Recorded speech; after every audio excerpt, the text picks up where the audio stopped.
People are hungry and they need to eat. It's a cliffhanger from day to day. You never know what the next day is going to be like. What does a typical meal look like for you right now?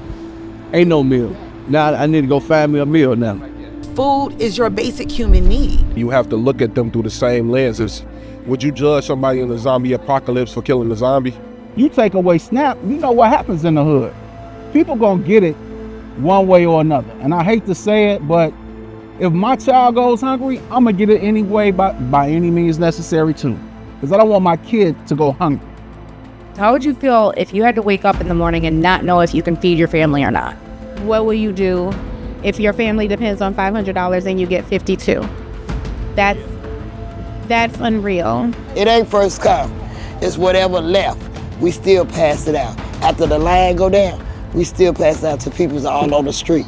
They might get off the bus. We give them a bag of food and just ask for vegetables, food. Everyone needs the food. The Tiny Kitchen Project is a community collective where neighbors come together to feed one another, to make sure kids eat. I just hope these kids, I just hope they get some type of warmness and they see that we doing this out the kindness of our heart. People who aren't related to you sometimes have to step up, and that's what we're doing. We're about to be in 1938 America again. Have fun with that, kids.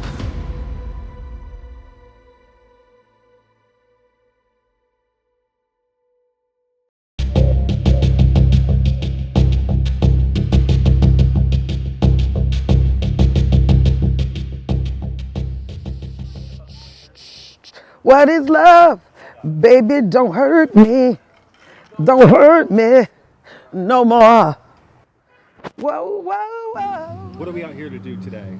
We're out here to feed the kids. We're out here to feed kids getting out of school and make sure they get a dinner, a hot meal to take home with them so they have dinner to eat.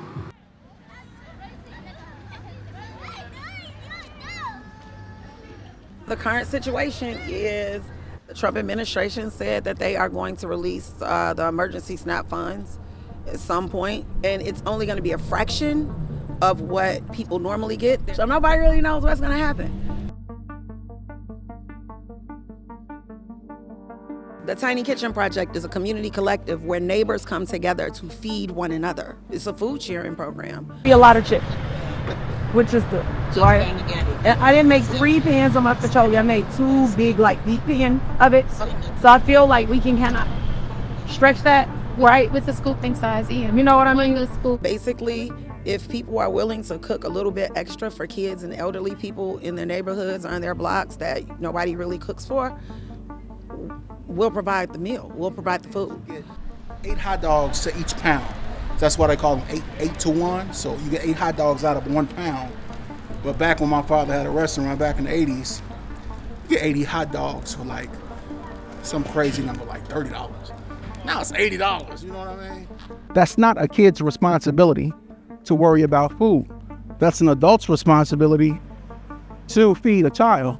People who aren't related to you sometimes have to step up, and that's what we're doing.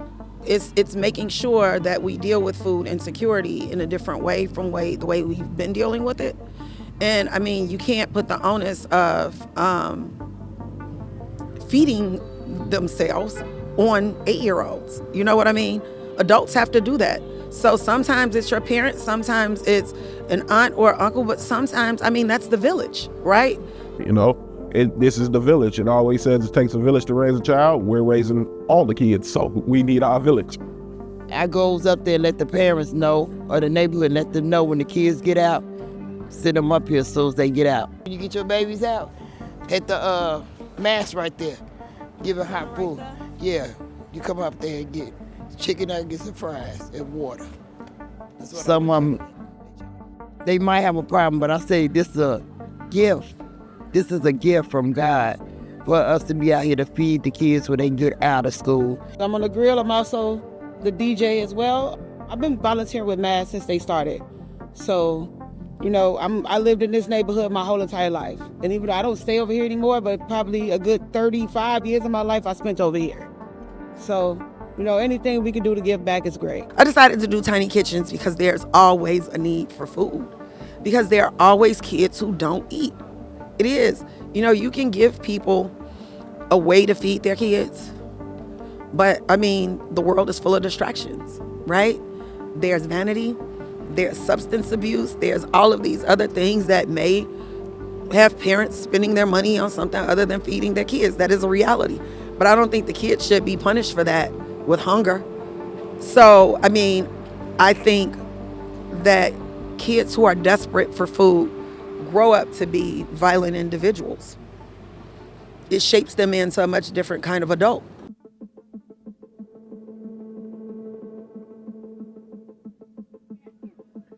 Oh, you bought this meat, more meat? This is the baked beans. And then this is the meat that needs to go in the freezer. Food is your basic human need. And when you don't have it, people do desperate things to get it. You have to look at them through the same lenses.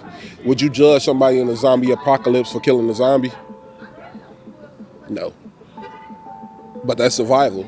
So when these people are in the same position and they're in survival mode and they're breaking in and they're stealing things, you have to look at them through that same lens, that they're in survival mode. We're in the middle of a food desert with less food than we had this time 2 months ago, right? So how do you put empty homes, empty refrigerators into a neighborhood that's already considered a food desert? What do you think you're going to get out of that? You're going to get desperation and you're going to get violence, and the whole city is going to become more violent. The first day you might feel a little discomfort and you might feel a little irritated, but it's going to be okay. But the second and third time you do it, now you're ready to go find any way you can to eat. Survival kicks in. So we trying to stand in that gap before things get that far, before survival even sets in. So what we're trying to do is make sure that the kids don't have to fend for themselves. We are going to feed them to make sure they don't have to they don't commit any acts of desperation. We try to provide a fresh hot meal on the block, you know, every day. So the kids can have something to eat. If you see adults in your neighborhood cooking for a kid won't forget that.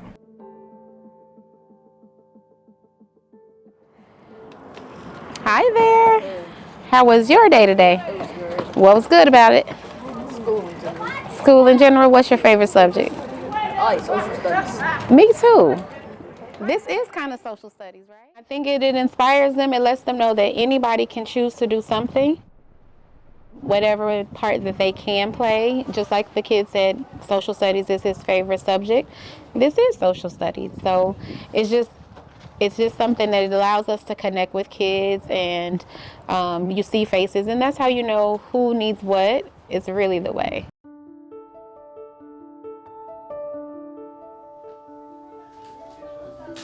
Hey, we got chicken and noodle soup, and we got chili.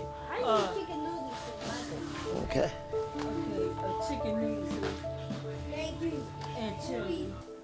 I just hope they get some type of warmness and they see that we doing this out the kindness of our heart because we're out here in the cold.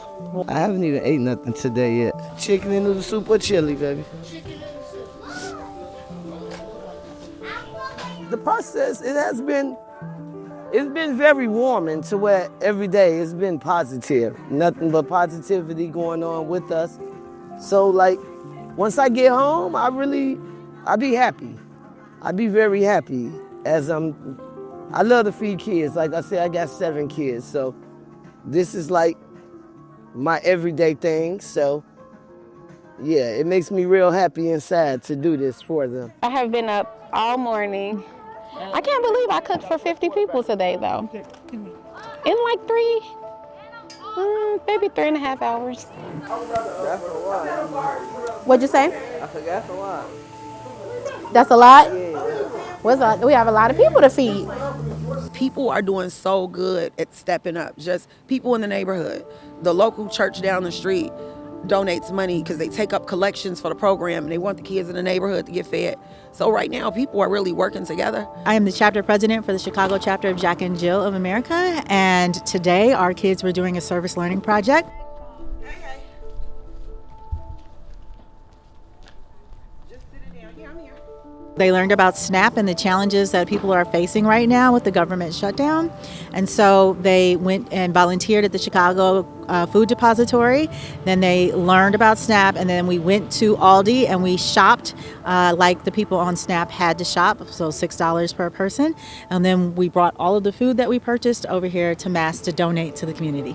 Today we have a donation with turkey subs, chips, and waters for the kids today. Who is donated from? Who is it donated from? Flipping Flavors donated this. Flipping Flavors. Thank you, Flipping Flavors. So if I didn't have the support, like the support from the community, yeah, we would be screwed. But because everybody is tapping in right now and saying, hey, how can I help? What can I do? That's how we're making it. But if I had to depend on some sort of government funding or funding from foundations or something, no, we wouldn't be able to do this. At Aldi, the kids picked out everything that they could possibly imagine, from milk and eggs and bread and fruit and meat and frozen vegetables, just everything under the cakes. They're teens, so they picked some cakes and some pies, just everything imaginable. They donated to the community. We are always on the phone, we're always in group chats, we're always planning, we're always taking a look at the weather, we're talking about menus, partners are reaching out to us, we're reaching out to partners. So I think that because we're supporting local and we're making it a group effort, it's been successful, and it will continue to be. Okay, but you ain't got no food. That day gonna come, that day is coming. Tomorrow, I seen it on Facebook. So I called and asked, I was like, when the next time you cook it? She was like, Monday. I'm like, okay, bet. I'm like, I'm gonna come out there and I'm gonna fry some chicken for the kids. And she said, okay, that's great. You just don't know how you made them a day. We all gotten to know each other, and we all understand the struggle that's in front of us. So, we, like I said countless of times, we are the village. So we're just coming together to make sure our village eats. It ain't first come. It's whatever left. We still pass it out. After the line go down, we still pass it out to people all on the street. They might get off the bus. We give them a bag of food and just ask them vegetables, food. Yes, everyone need the food, but we pass it out to them. They do anything they're called on to do. I mean, chopping wood, carrying water. I mean, they go to the grocery store, they shop, they cook, they schlep it out here, they serve it, they clean up afterwards, they bring speakers, they're DJs, they're all kind of stuff. This is really the A-team out here.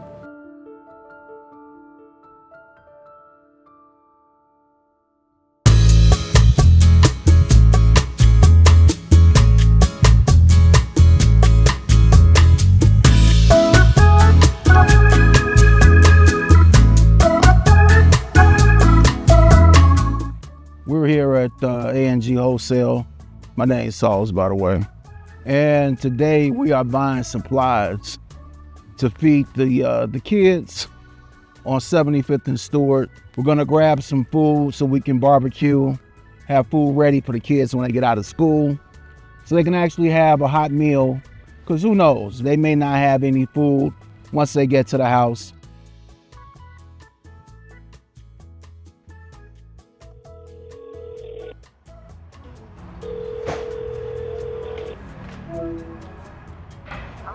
Do you need trays, like to put the food in? You don't? Okay, cool. All right. All right, so we can go ahead and get we try to get it the same day, just so a lot of people don't have storage space at their home. So we get the day of and just take it out to the site and cook it. 3:39. Today, we probably will feed 150 kids. It can range from collard greens and chicken to hot dogs and hamburgers. So that's a stark difference in what we're feeding. The feedback has been great. I mean, that's the only feedback you can get if you're feeding kids. It's not many negative thoughts and nothing negative people aren't gonna say nothing negative if you're feeding the kids. Let's see. Get some hot dogs. Give me the red hot. The red hot is the 8-to-1 as well. Give me a red hot.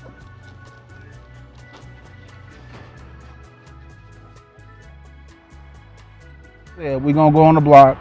We're gonna feed the kids. Hopefully, you know, they'll have a little something. If they didn't have anything today, we're gonna make sure they do.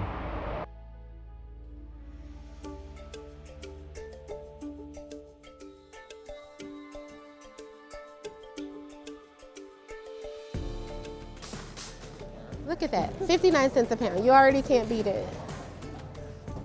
So we're at Patel Brothers over on Devon Avenue in Chicago. What we're doing is doing one of my favorite shopping hacks, which is shopping at ethnic grocery stores for the spices and the produce. And we're gonna get a lot of produce that I saw in their circular, and we're gonna hunt down some spices for food. I think that especially in this time where it's more community focused and you might, you know, I have a little bit more time, so I can take time to get out and shop for deals for people in my family, my neighbors, and for the kids on the block. It's me, and then I know Tamara and Max and Juanita and Phyllis. So those are the people that I know do the primary shopping. I probably am the person that goes out and says, hey, these are the deals that I found out about, and so then I figure out, you know, what I'm gonna buy for my own house and my own kitchen, as well as what I'm gonna extend to meals that I prepare for the tiny kitchen. I just know that, like, the kids that do eat, for example, school lunches, you're not necessarily getting all of like the fresh produce and the greens and the spices that really help towards health. So I always like to,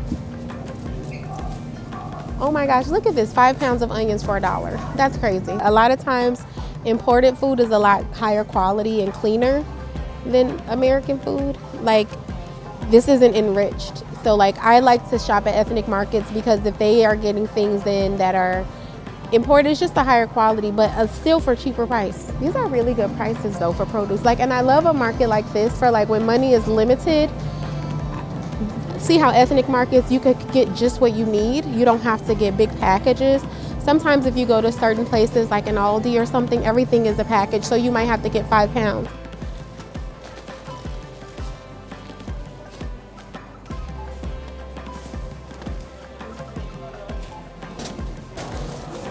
Thank you so much.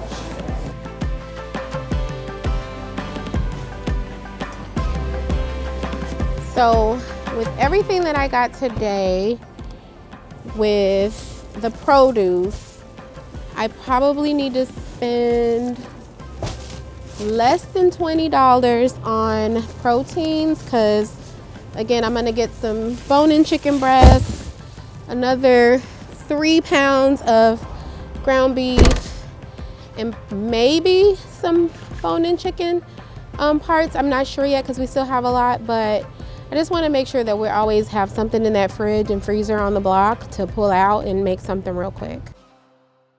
Here we are. We're at the end of the week, and we're planning for what next week looks like. What are your hopes for next week? I hope it's not 30 degrees every day and snowing, because this is Chicago, and Chicago winters are wild. We all know that.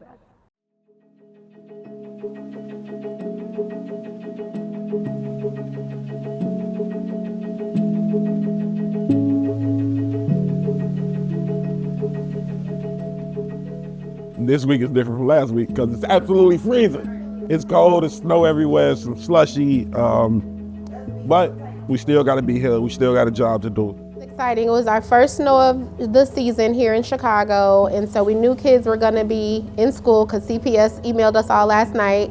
And so we made today a chili and soup day. So we made turkey chili and chicken noodle soup and carne guisada. They're steamy. They're ready to go. That's what it's like. We came out last night, we had to install the heaters, we had to go get propane. For the propane heaters, we had to get the grill set up, propane for the grill. We had to make sure everybody got here. Renita cooked, Samar cooked, Juanita cooked. We had to get all that. We had to get all the containers for the soup and for the chili. And we had to find a way to set the walls up to keep the air out so we can keep some type of heat in. He bring it in, bring it in. Bring that back around. You know, the kids were able to get something very warm right after school, and we did over 75 servings, so that's awesome. This week just shows the dire state that people are in.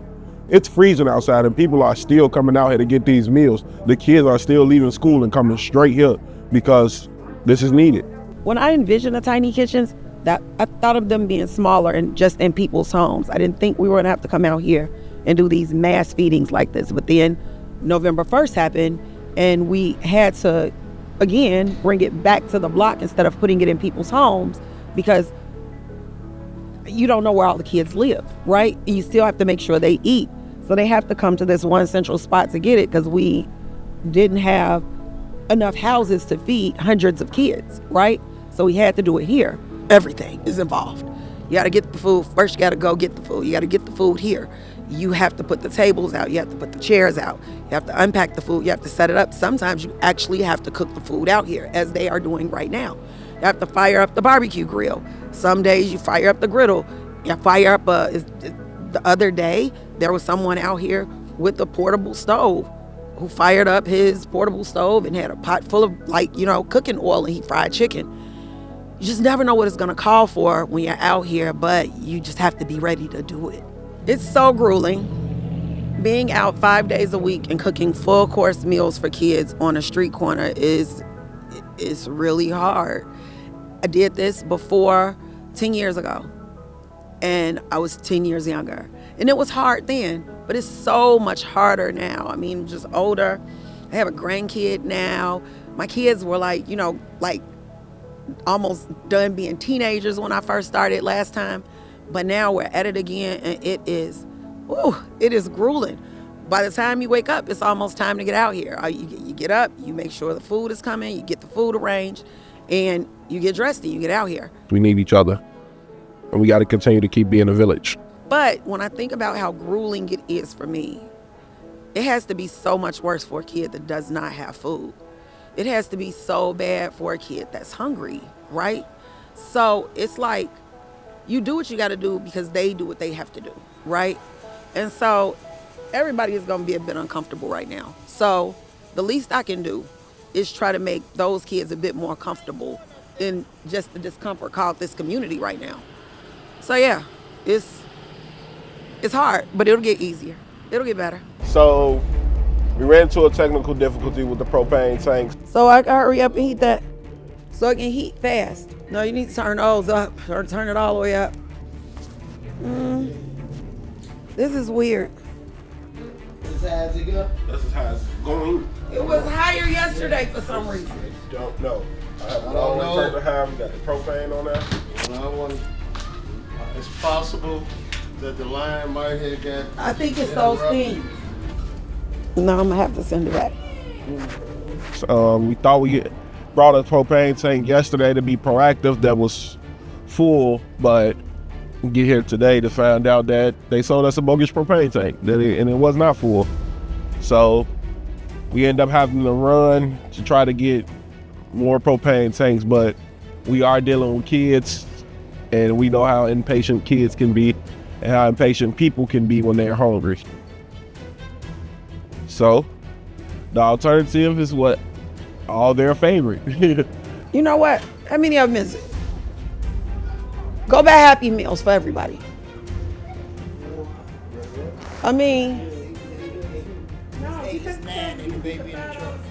You said McDonald's, they lit up. They was like, oh, McDonald's cool, I'll stay right here. But that's one. How many of y'all want nuggets? That's it. Nuggets or burgers? Burger? I want nuggets. Nuggets? I want nuggets and fries. Nuggets? I got y'all. Come on, y'all. Come on over here so y'all can get. There we go. Yeah.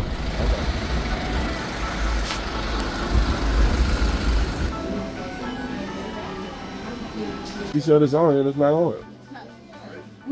I need 15 McDouble meals. McDouble burgers. You lying. You dead serious. 15. That was 80. That's 80 nuggets. Right. 80 nuggets. 80 nuggets, 15 fries, 15 burgers, and 15 drinks. We should be able to feed the kids back. That's a lot of motherfuckers. You may make that my shit right away. Sit down, Upper Dick. I got it. No, sir. You want me? You want to come get it yourself, huh? Yeah, you know I won't. We're gonna be here about an hour. I think that sounds like you. So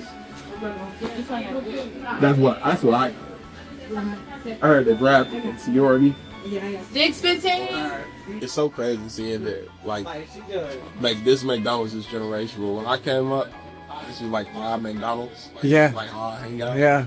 Like to the point where like if we didn't see each other out at the park, we knew. We had the McDonald's. We'll run this to the car first.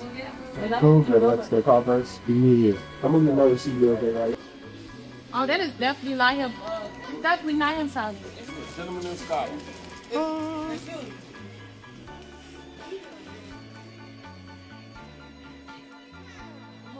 Excuse us.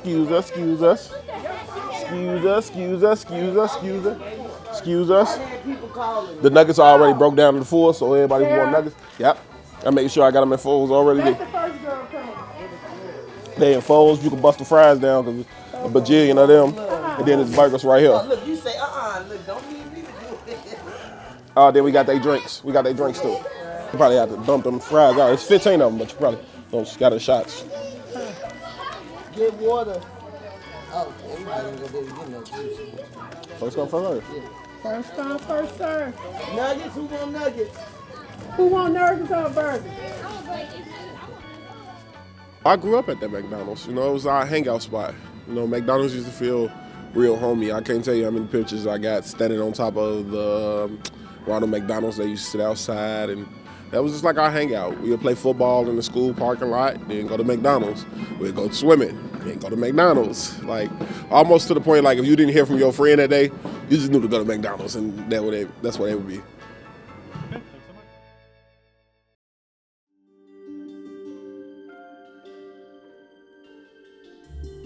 I've noticed that a lot of people that have come out to volunteer for Tiny Kitchens have been on Link or Snap themselves. What does that say to you? That says they want to help. It says that sometimes it's one of those things. It's always going to be somebody that has it worse than you do, right? And everybody is going to need something. So when you think you have nothing to give, it's still somebody that has less than you. And so you always have something to give, even if it's just your time and your skill. You might not have no money, but you sure know how to fry some chicken. That's even a contribution. I'm able to qualify for SNAP because I adopted my kids from foster care, and I normally get $524 on the 7th. But I just saw my pending benefit, and it's $52. And I instantly started to think of, oh my gosh. I have been up all morning. I can't believe I cooked for 50 people today, though. So I made some yellow rice, already prepared, because that's easier to cook at home. And then I made some jerk chicken tacos for the block. And of course, I could not bear to pay $4.99 a pound, so I skinned and deboned this chicken myself, because I had to pay the 99 cents a pound. I have a big old bag. I'm gonna roast them when I get home, and then I'm gonna make a really good stock. There's a Juanita and a Renita, and both of them are like Swiss Army knives. They literally can do anything, and they will do anything out here that needs to be done to make sure these kids eat. You know it won't be Thursday. What are we doing tomorrow? Tacos. We're doing tacos, man. I can't promise it. Okay, well. Kids coming. Come get some food, Joe. Yeah. I've been going to get the food from the stores. I've been cooking the food, prepping the food. I also have to set up for the kids to eat the food. You know, it's like I've been really hands-on all this week. We just made hot dogs. We also have burgers. I'm just prepping them. I'm prepping them right now so when the kids get here, they could just get them and go as quick as possible, so they could also be safe in the process of eating.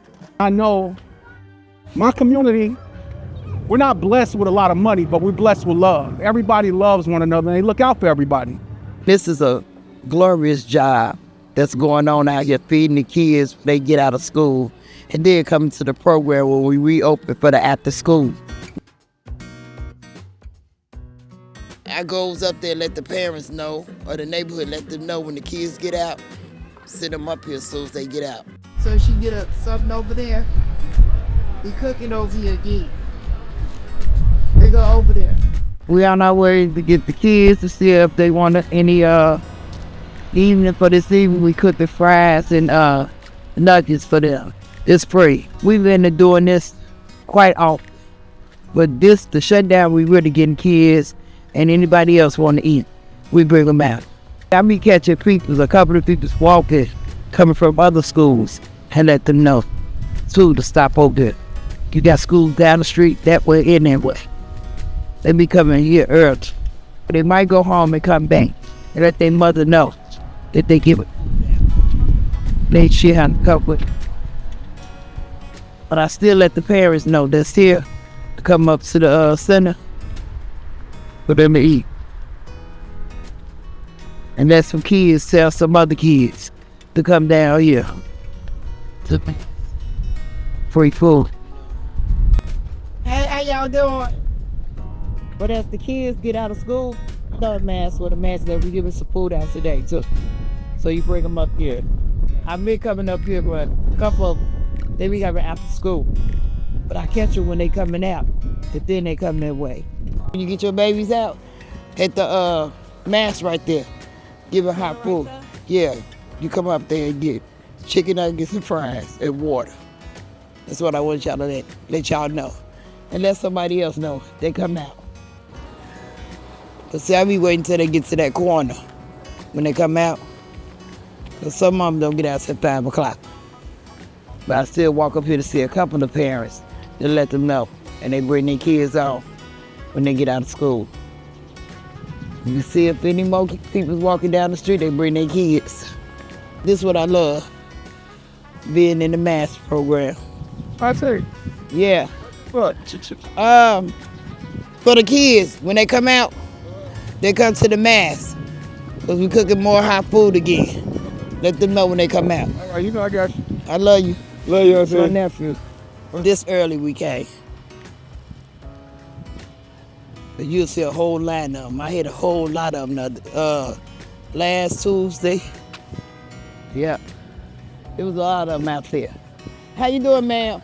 If you see some kids, you tell them to come up here to the mass where we giving out hot food, juices and stuff. Thank you. Kids, you know, when they come home, they want like a special dinner waiting for them when they get home. Because after 5 o'clock, they're gonna be ready to eat.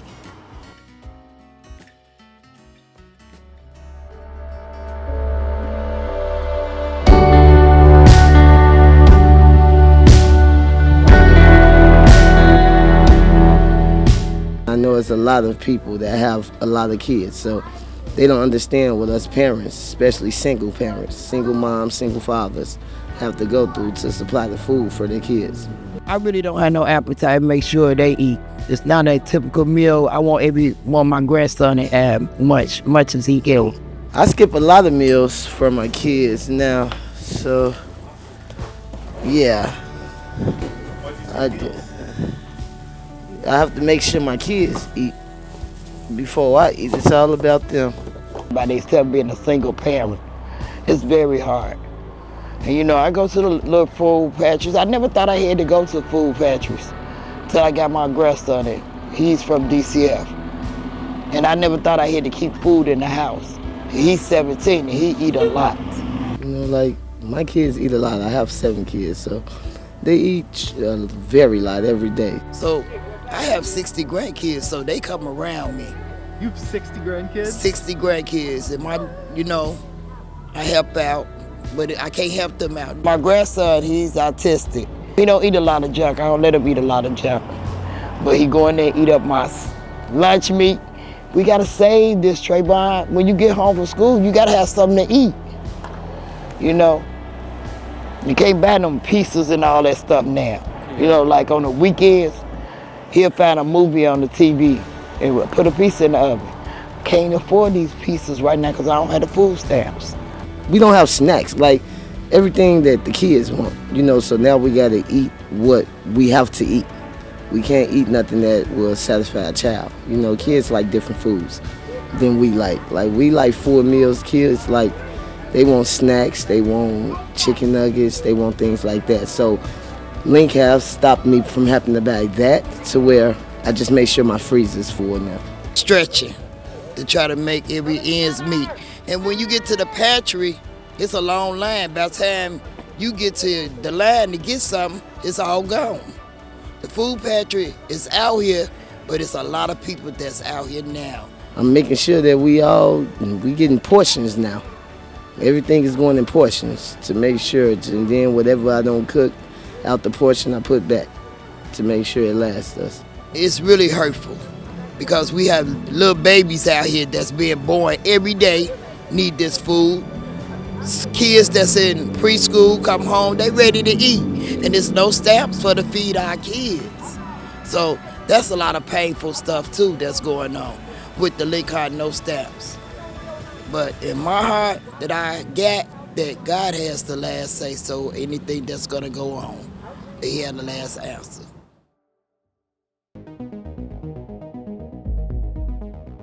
Now, because of Tamar, she's helped out a lot all this week, to where we really didn't really have to feed our kids. Like my kids are here, we've been eating here. So she's helped us out a lot this week. A lot of parents, they come in here, they wait till the kids eat, they say thank you. They appreciate what's going on here. They reach out for their kids. This is the resistance. Literally feeding kids and not starving is the resistance. Refusing to go quietly into the night is the resistance. This is the pushback. This is the, we don't care what you say or what you do, we're still gonna survive. That's what this is, and we're all a part of that resistance. And sometimes the resistance comes in the forms of like pots and pans. Everybody come over here because the food is so good. I want to thank all of these people. So parents don't want to cook no more. So all of them have to give people food so the parents don't cook. It's very useful, it's helping the kids out. A lot of times when kids get out of school, they're hungry. So it's helpful, they, snacking and, since they didn't took the food stamps away, so it's helping a whole lot. I come up here and get some food free, and they look out for me. So you're not eating anything at home? No, I don't have no food because of the Link shut down. Somebody trying to support themselves without food stamps or the Tiny Kitchen Project, that is unthinkable. We've never lived in a country, no one here has ever lived in a country without food stamps. So it's hard to even imagine what happens when you don't have this or food stamps. I don't know. Seriously, all I can do is say, I am praying for you.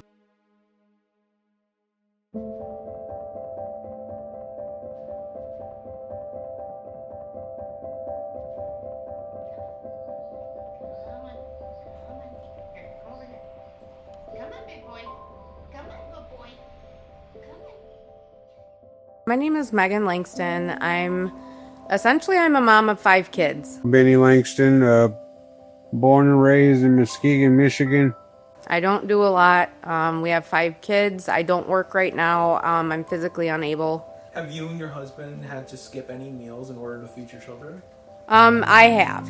I don't typically short Benny on a meal because he's diabetic, but I have. With these new challenges, I feel like day-to-day life is just the unknown.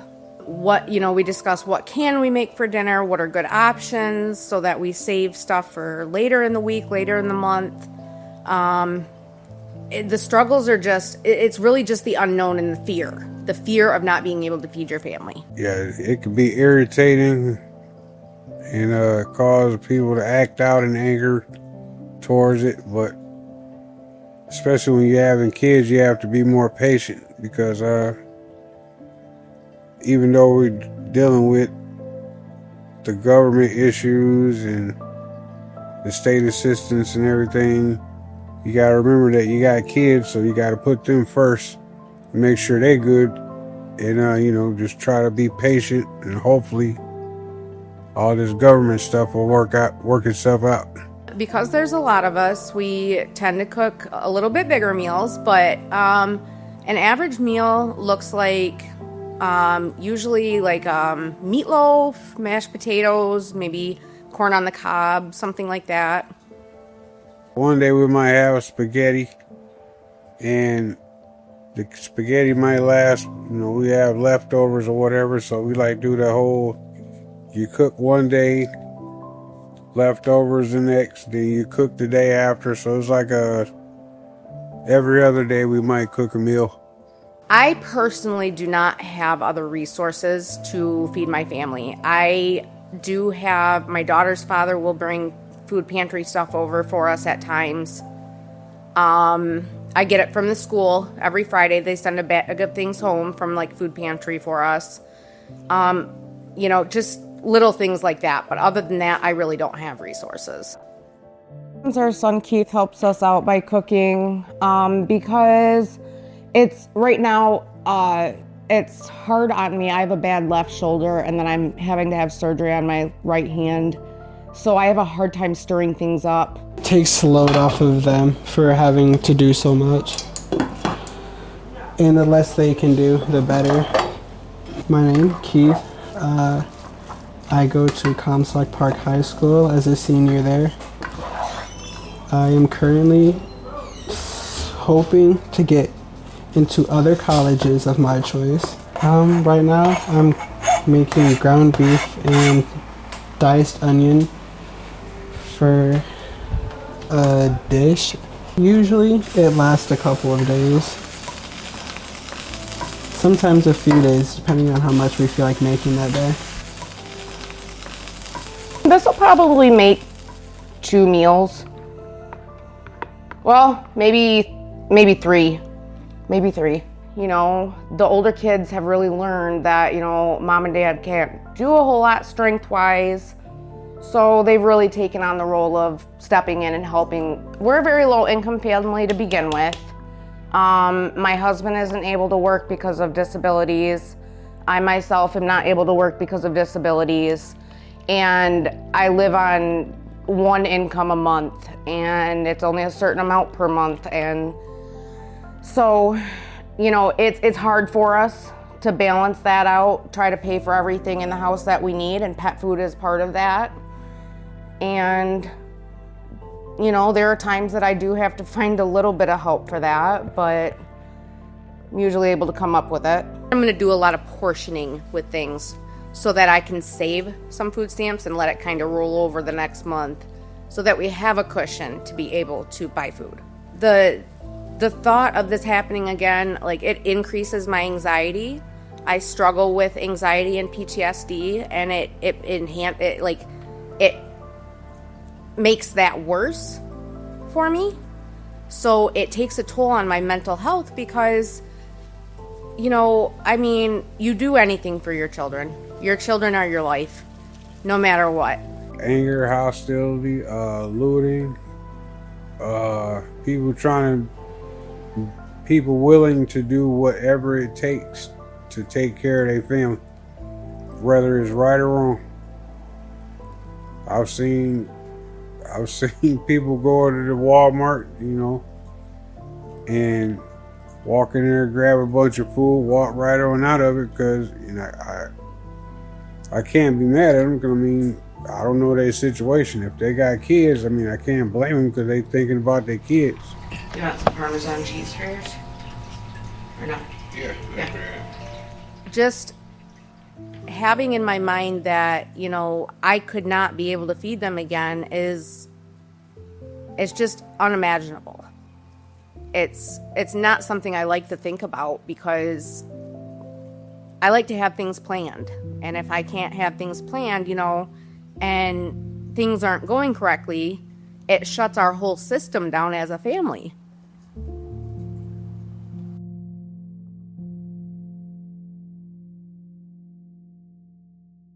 I blame Trump for this. I really do.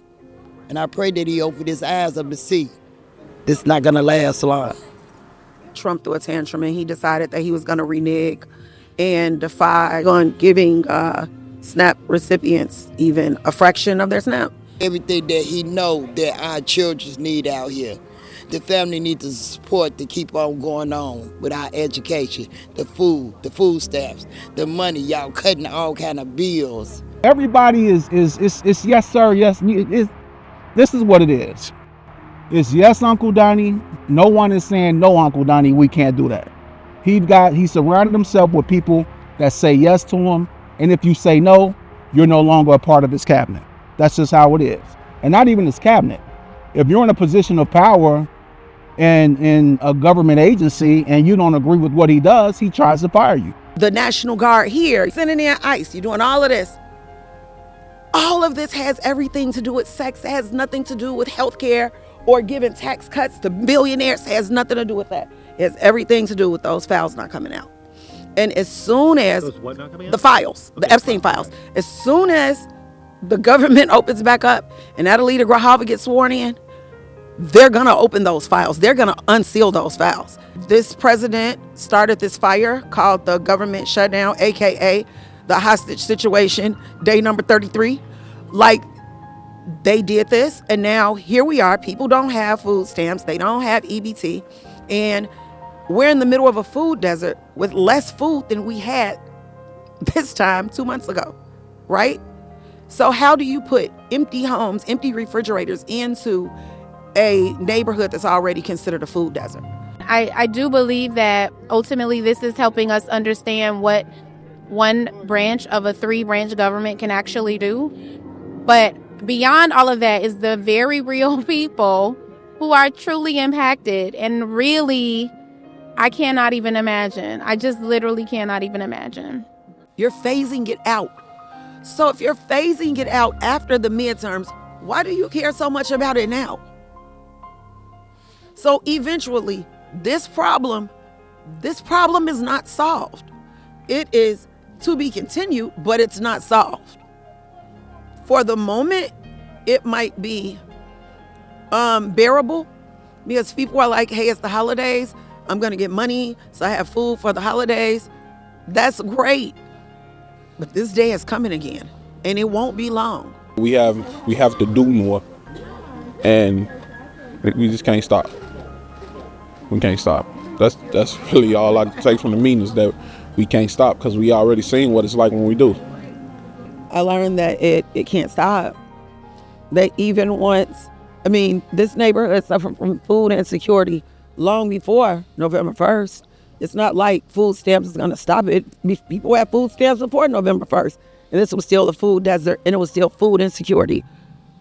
What's going to change now? It's going to stay the same.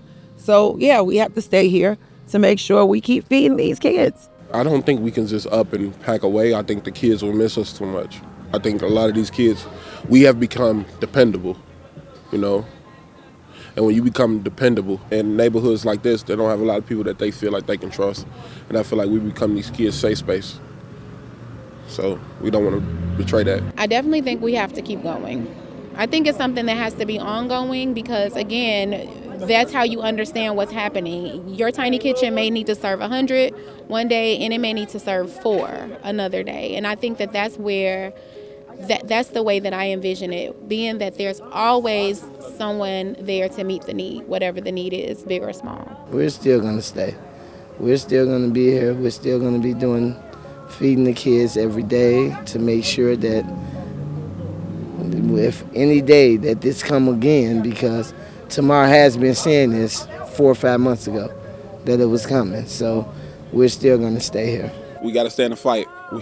We got to put our Rocky song on and go in the freezer and punch the meat. We got to figure it out, but we can't stop. This is a gift for God to keep on going and staying strong in this neighborhood. On every block and in every house, we got to start brainstorming solutions because the people are who are feeling the true impact of all of this, of all of these decisions that are so far removed from our very pantries. Be prepared.